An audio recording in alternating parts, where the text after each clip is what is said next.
like yung content. I know, ano yan, thousands yan every day. Dito kami kumain pagtanghali. Meron ba ganong initiative?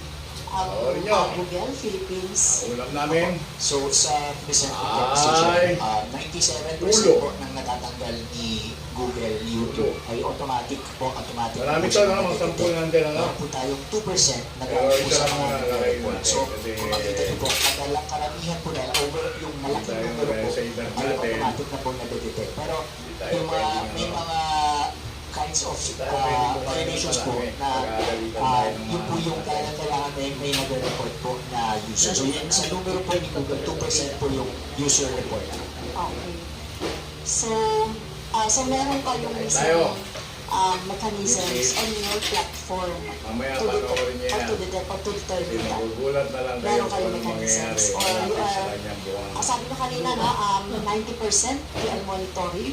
Yan ang tatak. Tama ba yun? So sa 2% lang yung parang nire-report Mga eh. anak ko yan, pag sinabi So, ko ibig tatak, sabihin ika niya, nga, those pinalin yan. mechanisms talaga to check yung mga disinformation or misinformation. Or disinformation, kasi ano to eh, pag disinformation Dapat kasi, maglagay ng di ba, sili, no? parang deliberately, no, na nagpapakalat ng mga maling information. Kamay nito. So sa huling transparency report po ni YouTube, so 97% po ay na-detect ng AI or machine learning technology po. So 97% po.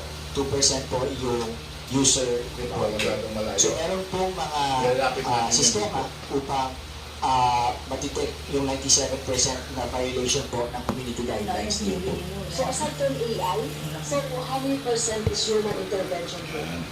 Sabi na may AI. Kita ba? So, ilang persyento human intervention? So sa human transparency report po, sa lahat po ng tinanggal, 97% ay machine learning / AI detected. Kita ba? 1% po user reported, and then 1% Ayun, po oh. reported by In-test. Itim. Or in-test.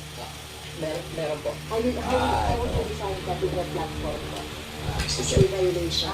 Natin ko lang po yung community guidelines.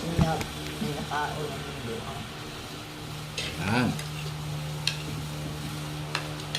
Hinaan natin yung TV kasi So, sa panood ng TV, pag matanda din, siyempre, hearing ng Senado at ng Congress. To deceive someone Tingnan natin. that they tell you O, kain tayo, kain. O. Kain tayo. Lang. Wow.